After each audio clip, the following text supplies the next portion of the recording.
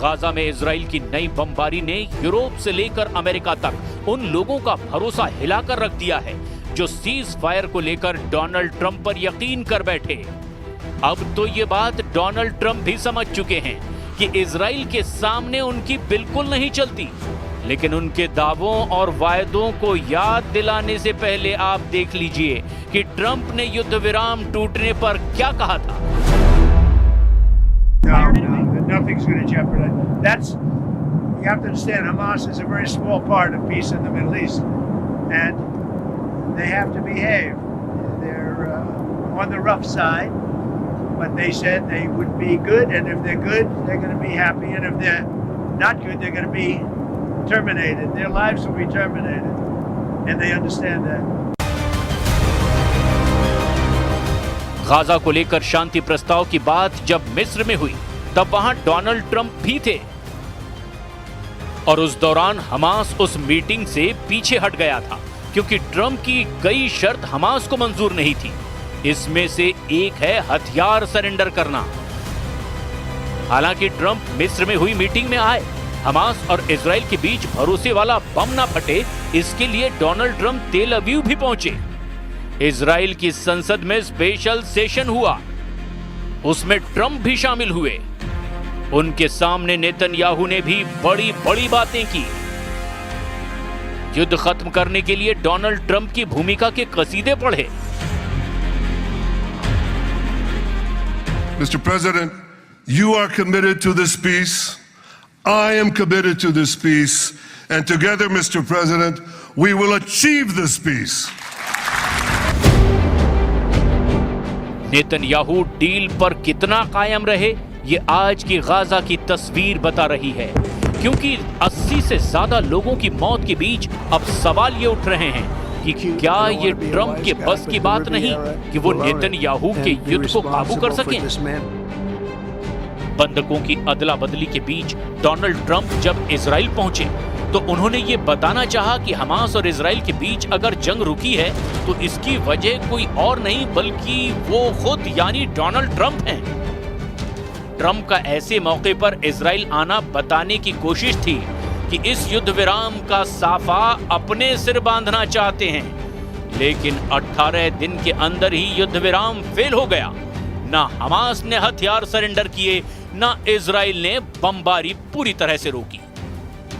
तब Donald Trump अपने सपने का गाजा बनाने की बात कर रहे थे, बड़ी बड़ी बातें कर रहे थे। This is not only the end of a war, this is the end of an age of terror and death and the beginning of the age of faith and hope and of God. It's the start of a grand concord and lasting harmony for Israel and all the nations of what will soon be a truly magnificent region.